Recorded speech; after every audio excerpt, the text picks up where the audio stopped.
Fala, Marcelo Bezerra. Fala, Nelson Brito, tudo bom? Tudo tranquilo. Um Certinho? pouquinho de frio, né, cara? Cara, põe frio nisso. Mas o pessoal já sabe, estamos gravando aqui baixo menos de 15 graus. Da Serra, direto da Serra. Serra, eu tô na serra, eu tô na Eu, serra. eu também tô, minha casa da Serra aqui. Ó. Então, beleza. E aí, Então, Marcelo, o que que a gente vai falar hoje, cara? Já falamos no episódio 1, falamos do ataque à Costa Rica. No episódio 2, a gente falamos de 56 vulnerabilidades de de IoT, OT, isso, de OT, de automação. E a gente acabou mencionando o tópico de hoje no último episódio, né? A gente vai era falar hoje sobre resiliência. Resiliência, né? Vamos falar resiliência. resiliência. Nada melhor do que falar de resiliência nessa época de pandemia, né? A gente passou por um momento aí que todo mundo teve que ser resiliente de alguma forma, né? E aí vem, cara, aí vem a. Bem, o que que você acha de resiliência? Olha, Marcelo, eu acho bem interessante a forma com que está sendo colocada hoje em dia o discurso de resiliência dentro do mundo corporativo. Eu lembro que há um pouco mais de 2 anos atrás, eu estava fazendo. Foi o momento que a gente estava começando a conversar para minha venda aqui para a empresa. E a gente estava conversando e a gente discutindo como é que tinha mudado o mundo da segurança cibernética, de segurança da informação, ao longo desses 20 e poucos anos que a gente está atuando profissionalmente nessa área, né? E mudou muito, acho que no decorrer dessa jornada de 20 e poucos anos, que é mais ou menos o período que tem dessa cultura no Brasil, né? Vamos colocar dessa forma, a gente viu uma mudança do perfil de como que a gente encara hoje em dia a segurança cibernética. Antes a gente falava muito em detectar, ser proativo, ficar à frente, e a gente vê que dá para você fazer isso em algumas situações, em outras não. E aí a gente falava muito, eu lembro da gente ter conversado isso num restaurante, com relação ao tempo de resposta. Como que você hoje em dia você responde a uma ameaça, a um incidente, e como é que você trata ele? Então a gente vê que isso hoje em dia se encaixa nesse modelo de resiliência em que você tem que estar preparado para aquilo que você não está preparado. E como é que você faz isso, Marcelo? Na sua visão, como é que você faz isso? Como é que você se torna uma pessoa preparada para aquilo que você não está preparado? Até antes disso, vai. Vamos deixar essa sua pergunta aí. Eu sempre gosto quando tem uma palavra, eu gosto assim de ver o significado, né? Porque às vezes a gente vem aqui para negócios e tal, a gente acaba alterando o significado da palavra, né? Verdade. Então, resiliência, o que que é? É a condição de você voltar ao estado anterior. Essa é a resiliência. Então, você tem lá um negócio, uma empresa que está que passou durante a pandemia, teve um monte de dificuldade, tal, tal, tal. Ela é resiliente se ela conseguiu voltar à situação, ou seja, se ela não quebrou, se não faliu, se ela conseguiu voltar, tá? Mas aí quando comecei a ver isso para negócios, alterou um pouquinho. Tem mais um item aí, quando a gente fala de resiliência em negócio, está se utilizando, que é você ficar melhor do que você era antes. Tá? Então você tem esses dois significados, o literal e, e esse está o nome do negócio. Aí vem a sua pergunta: como está preparado? Porque como responder o que você não está preparado? É isso? Como você se prepara para aquilo que você não está preparado, né? Pois é. Porque Então, assim, como você falou, né? A resiliência eu acho que até parte da resposta da pergunta que eu fiz é o que é a resiliência, como você falou, né? Resiliência é você tratar a crise e você se preparar, assim, para a pessoa, né? A pessoa, o Nelson resiliente, o Marcelo resiliente, é a pessoa ter força mental e emocional para passar por um momento difícil e ela se tornar resiliente aquilo, quer dizer, ela voltar, ela durante a crise, ela voltar àquele momento pré-crise, né? No pós-crise, ela ser a mesma pessoa pré-crise. Só que você agora, como você estava falando, você acaba tendo o aprendizado dessa crise que te torna mais resiliente ainda para os futuros problemas que possam surgir. Então, a pergunta é feita novamente: como é que você se torna preparado para aquilo que você não está preparado? Então, o melhor livro, o melhor texto que eu li na minha vida sobre resiliência, que não usa esse nome, tá? É do Nassim Taleb. Nassim Taleb era, né? Porque deixou de ser, né? Era um grande investidor. E aí, é investidor mercado de derivativos. E ele começou a analisar a questão das grandes crises, que ele chama de cisne negro, e como ele poderia sair melhor dessas crises. Então, ele escreveu o livro, né, que chamava, nossa, O Fenômeno do Cisne Negro, não, eu esqueci, mas lidando com o cisne negro, fez um baita sucesso e aí lançou um outro livro que alçou ele para um estágio aí de pensador, né? Chamado Antifrágil, né? E a maneira que ele chama resiliência e você fica melhor do que antes, ele chama de antifragilidade. Não chama mais, não chama de resiliência, chama de antifragilidade. Mas não importa os nomes aqui. Então, a primeira coisa que ele coloca lá é, é a sua postura mental, que é o seguinte, né? É o seguinte: o futuro não necessariamente repete o passado. Então, o que acontece? Aí, assim, então, começando a responder a sua pergunta, o que acontece com a gente em segurança, em qualquer coisa na vida? A gente estuda o passado e a gente acha que o futuro vai ser igual. Então, você fica despreparado para o futuro porque você não se prepara para um futuro que é imprevisível. Você se prepara, então você teve lá o ataque, qualquer ataque aí que possa ter tido, o WannaCry, falando um famoso antigo. Então, eu vi, por exemplo, nos dias seguintes, até semanas seguintes ao WannaCry, discussões como se preparar para o WannaCry. E eu falei, cara, o WannaCry já acabou. Já acabou. O pessoal devia estar discutindo o seguinte: o que que deu errado para detectar um ataque com aquelas características, um ransomware, como se preparar para uma situação que ninguém estava esperando. Então, a primeira coisa é a postura mental dizendo o seguinte: tudo que eu tenho hoje não me prepara para um ataque em que eu não sei como é que ele vai acontecer. Então aí começam, aí começa, você começa a raciocinar de um outro jeito. Você começa a pensar o seguinte: tudo que eu tenho hoje me protege, né, de ataques que já são mapeados. Eu já tenho tudo mapeado, se repetir, eu bloqueio. Agora, para coisas que eu não sei como é que vai ser, aí eu tenho que usar outras técnicas, né?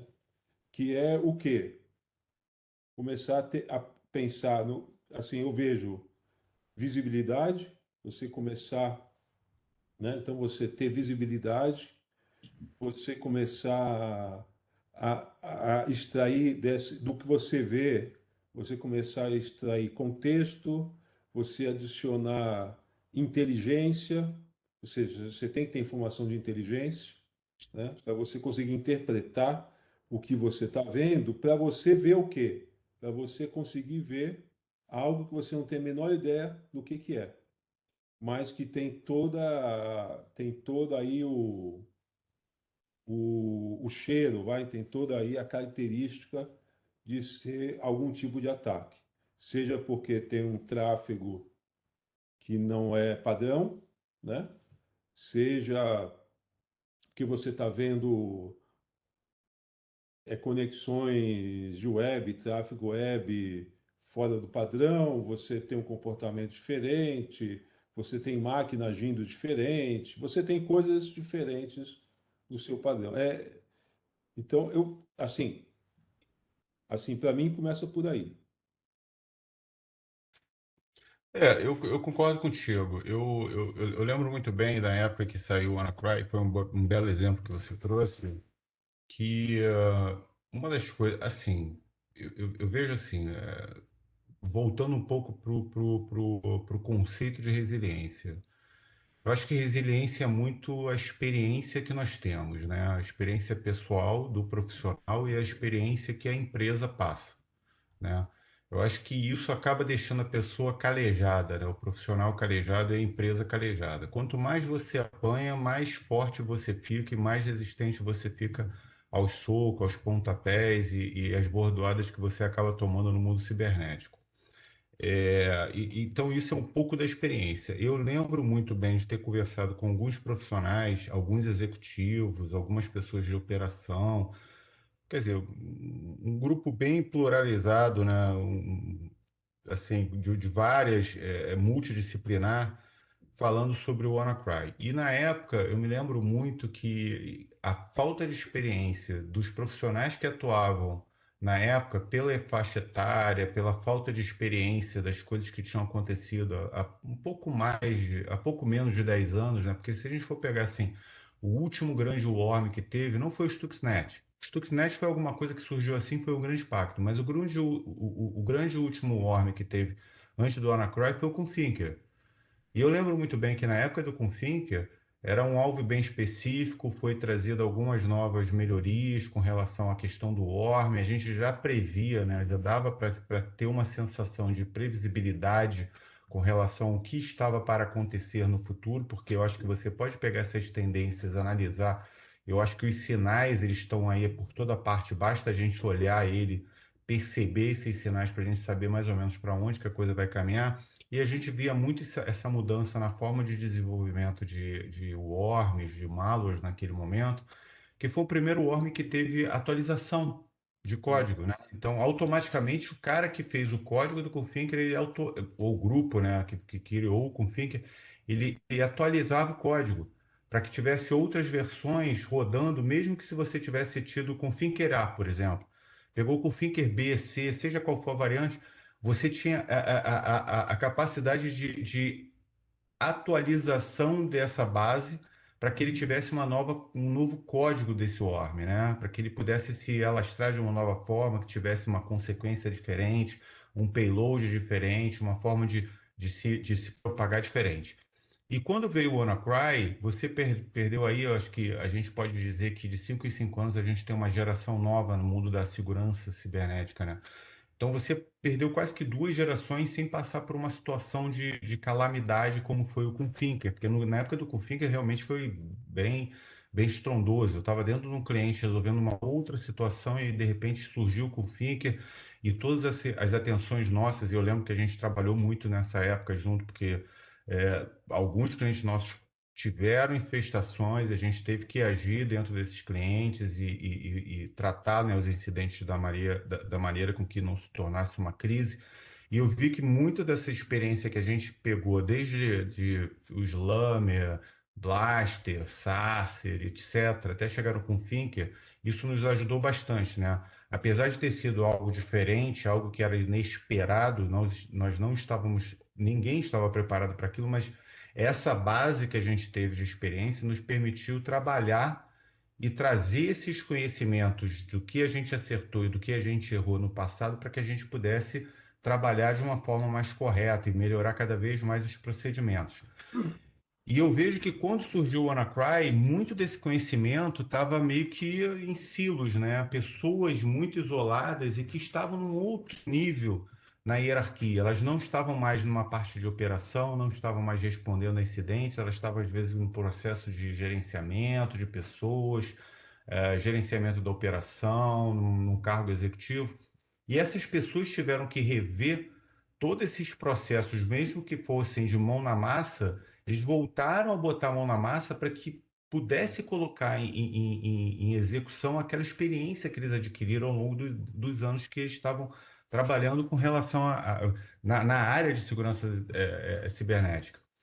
E eu acho que resiliência é um pouco isso, é você saber se adaptar às situações adversas com base nas experiências que você teve anteriormente, né? E poder utilizar esse conhecimento prévio, né, daquilo que você viu que deu Você se errado. Por exemplo, adaptar e você conseguir, sem dúvida. exato. Assim, faltou uma tecnologia aqui. Pô, Marcelo, a gente esqueceu de botar essa tecnologia no ar. Tava como IDS ao invés de IPS. De repente virou a chave.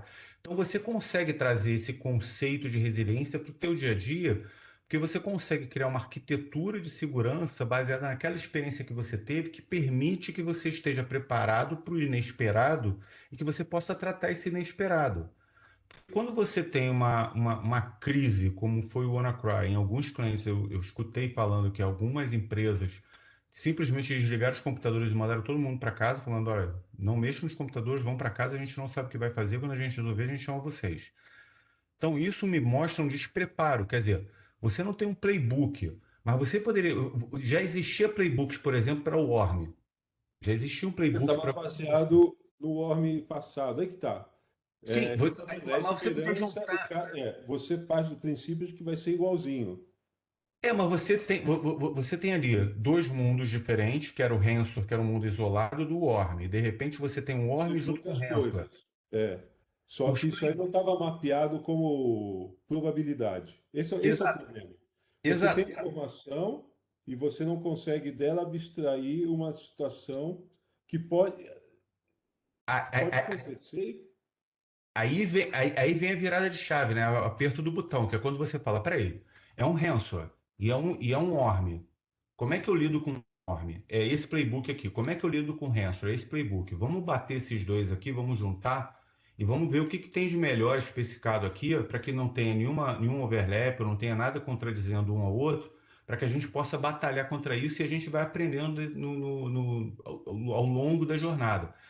Mas já tinha essa experiência prévia, porque todo mundo estava sofrendo já com Hanson, todo mundo já estava sofrendo já tinha sofrido com Worm, já tinha sofrido com Hanson.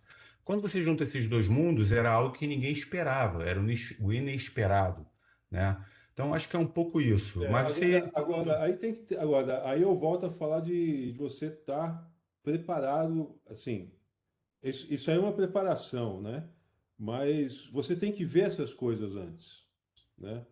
Então, se você não tem uma visibilidade integral e você trata aquela visibilidade para procurar padrões desconhecidos, né? Você não consegue ver. Quando você percebe que tem um worm junto com o ransomware, é tarde demais. verdade, E o que você falou, por exemplo, você tem lá um worm, né? Você está preparado para o padrão do worm.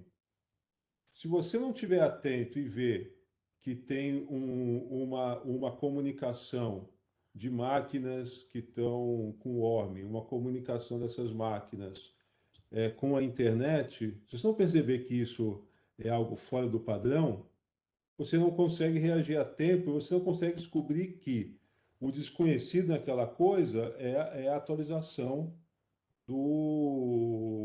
do malware.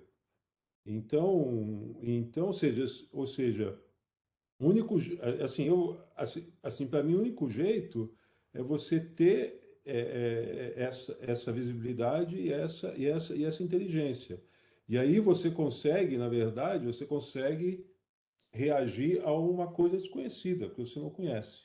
Você não sabe como é que vai ser feito, né? É como eu vejo assim, é como eu vejo essa situação. Não que seja fácil, não que seja uma coisa simples de se fazer, mas eu vejo como uma postura. uma postura mental de qualquer forma, né? Olha, o próximo ataque, eu acho que sim, tem que pensar o seguinte, o próximo ataque vai ser diferente do último grande ataque. Vai ser inesperado, vai ser desconhecido e eu preciso rastrear, né, a minha rede, meus ativos, minhas máquinas para isso. É o, É um ponto bem interessante que você colocou. Visibilidade é um ponto importante. Você não consegue lutar contra aquilo que você não vê, né? Aquilo que você não vê, dificilmente você vai saber o que está acontecendo porque você não está vendo o que está rolando. Então, assim, é importante você ter essa visibilidade de ponta a ponta. Antigamente se falava em segurança em profundidade, né? Falava-se muito em segurança em profundidade. Depois começaram a se falar muito em camadas de segurança, controles de segurança, e aí começou a se tornar outros nomes, outras buzzwords para o mesmo conceito. Eu acho que o importante é, se você não consegue ver, você não consegue atuar. Se você não sabe o que está acontecendo, você não tem como reagir. Se você está num quarto escuro junto com um lutador de MMA, meu irmão, você vai tomar pancada pra caramba e não vai saber como se defender porque você está no escuro e está apanhando e não sabe de onde está vindo os socos. Eu acho que a visibilidade é importante. E a gente vê isso tanto no mundo real quanto no mundo cibernético. Em qualquer estratégia que você tem de contingência, de recuperação, de resposta, de tratamento de crise, é importante você saber o que está se passando para que você passe informações corretas e você tenha decisões corretas de como você vai reagir àquela situação. Esse é o ponto.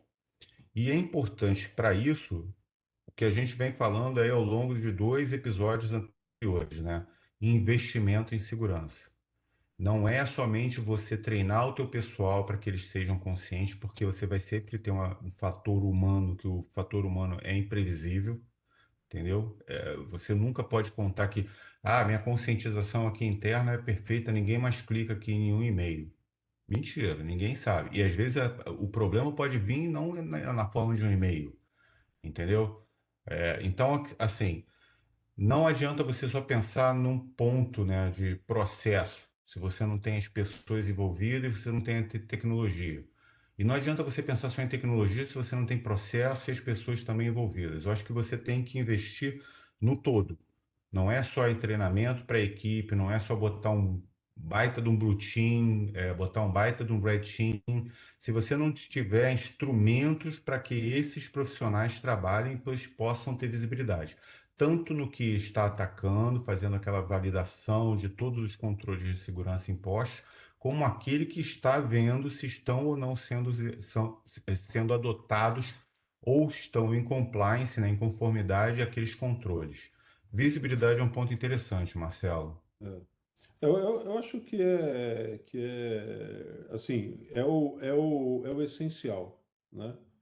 É essencial, né, para se proteger dos ataques conhecidos, mas essencial principalmente nessa parte do desconhecido. Porque a grande questão é, ninguém tem a menor ideia do que os grandes grupos hackers, grupos de ataque no mundo estão pesquisando ou estão bolando. Ninguém tem a menor ideia do que esses grupos que fizeram os últimos ataques, até o grupo lá que fez o ataque, o Rico Conte, o que eles estão bolando para o próximo? Eles têm um negócio, assim como a Apple quer gerar o próximo grande produto que vai todo mundo adotar, né? Vai comprar. Os caras querem também lançar o seu próximo ataque que vão faturar dinheiro. Então não tem, assim, então não tem como a gente saber o que eles estão fazendo. Então é um erro a gente achar que consegue prever essas ações. Então não tem jeito, você tem que tentar ver, assim, assim, se fosse segurança física, é você imaginar que o invasor lá da empresa, da casa, pode ter um manto de invisibilidade. Então você tem, cara, então É, como é que eu vou descobrir um sujeito invisível? Não sei, eu não tenho a menor ideia. Mas em segurança cibernética isso acontece. Ou seja, pode aparecer um cara com um manto de invisibilidade. Como é que você vai descobrir que tem lá, né, um malware invisível circulando na sua rede? É uma boa pergunta isso. Agora, há sinais. Se você, então, primeiro você tem que ver os sinais, depois você tem que conseguir identificar esses sinais, mas que há sinais, há. Nem que você consiga identificar cedo, né, a invasão para conseguir delimitar, né, conseguir impedir que ele se alastre, né? Pelo menos ele fica só num setor, num departamento, né, numa eu, parte. eu acho que no final das contas é assim, o inesperado vai ser sempre inesperado. A gente nunca vai estar preparado para o que a gente, para aquilo que não estamos preparados, né? O inesperado sempre vai acontecer. Eu acho que a gente tem que minimizar cada vez mais o risco, cada vez mais o impacto que isso possa ter dentro das corporações e na vida que a gente leva hoje em dia online, porque afeta a nossa vida também é, real, né? É a mesma coisa, pô, a gente passou por um processo todo de pandemia. O que que as pessoas começaram a fazer? E eu tenho visto muito isso, né? As pessoas começaram a dar foco mais à saúde delas, saúde mental, saúde física. Todo mundo agora faz alguma coisa de exercício, vai fazer porque isso ajuda você a minimizar o impacto que isso possa ter. Todos estão correndo para se vacinar, todos estão correndo para tomar todas as suas precauções. Então, é minimizar os riscos. Então, dentro da segurança, resiliência, quando a gente fala de resiliência em segurança cibernética, a gente tem que pensar também em minimizar esses riscos. Não é que a gente não vai, a gente vai saber o que que vai acontecer. A gente sempre tem que esperar pelo inesperado, né? Uma vez eu estava num painel fazendo uma discussão com alguns executivos e a minha pergunta para eles, porque tinha saído uma matéria falando que o Brasil, né, as empresas no Brasil estavam preparadas para uma guerra cibernética. Eu falei, peraí, como que nós estamos preparados para aquilo que a gente não sabe que pode vir? Porque nas últimas guerras convencionais nós vimos que por várias tecnologias foram desenvolvidas. O homem só chegou à Lua devido àquela tecnologia de foguete que foram inventados pelos nazistas. Então, quer dizer, muita tecnologia surge ao longo de uma guerra convencional. E é uma guerra convencional onde você não baseia tudo na tecnologia. Agora, quando você fala de um mundo totalmente tecnológico, cibernético, como é que você pode prever aquilo que vai ser inventado num mundo que já é automaticamente cibernético, já é um mundo tecnológico, que você não conhece todos os parâmetros que são proporcionados? Tem coisas que ficam sempre por debaixo da coberta, dentro desse manto de invisibilidade que a gente não sabe, que aí de repente aparece e as pessoas começam a jogar e ó, tá acontecendo isso, né? Então eu acho que você tem que, na verdade, quando a gente fala de resiliência, a gente saber como equilibrar esse fator de segurança, investimento em segurança, para que a gente possa minimizar cada vez mais os impactos que qualquer outra ameaça que surja possa ter dentro das empresas e na nossa vida no dia a dia. Eu acho que é isso aí. Eu acho que. Aí só para terminar, isso aí você falando me lembrou lá do Donald Rumsfeld, que foi o secretário de Defesa dos Estados Unidos na época do Bush filho, né? Que ele falou, teve aquela famosa frase dos desconhecidos desconhecidos, né? Ou seja, ameaças que eles não só são desconhecidos, como eles não fazem a menor ideia de que pode acontecer, né? Eu acho que é isso que a gente tem que levar para a nossa vida, trabalho e pessoal, né? Há coisas que vão acontecer com a gente que a gente nem imagina que possam acontecer. É isso. Que tá fora do plano, né? Não está planejado, a gente tem que lidar com aquilo que não está planejado. Normalmente a gente lida com o que não está. A gente planeja quantos por cento na nossa vida? Muito pouco, né? No máximo a gente tá se adaptando às situações, né? Então, Isso. E isso é uma experiência que a gente tem que trazer para o nosso, trazer do lado pessoal para o nosso lado profissional, né? Saber se adaptar às situações e como reagir àquilo. é porque tem a questão, aí é outro papo, nem tempo de segurança, mas a questão do aleatório, né? Então, na verdade, a gente tenta planejar tudo, mas a nossa vida é regida pelo aleatório, pela aleatoriedade, né? Verdade. Então é Para isso, a gente, gente não tem o menor controle. para gente finalizar aqui, qual é a recomendação que você dá para o pessoal que está iniciando hoje, o pessoal que já tem experiência? O que que a gente poderia deixar como mensagem final para esse pessoal falando sobre resiliência, Marcelo? É essa de começar pela postura mental, ou seja, né? Considere que o próximo ataque vai ser um ataque que você nunca viu.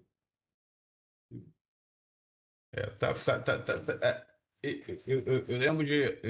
Eu vou finalizar dizendo o que eu escutei uma vez, logo no mesmo ano, né, que saiu o Anacron, eu fiz uma apresentação sobre ele, contando que os sinais estavam aí, mas que a gente acabou não vendo, né? E eu acabei, eu tenho que voltar a escrever os artigos que eu acabei parando. Eram quatro, seriam quatro artigos, eu escrevi só dois, que é contando toda essa história, né?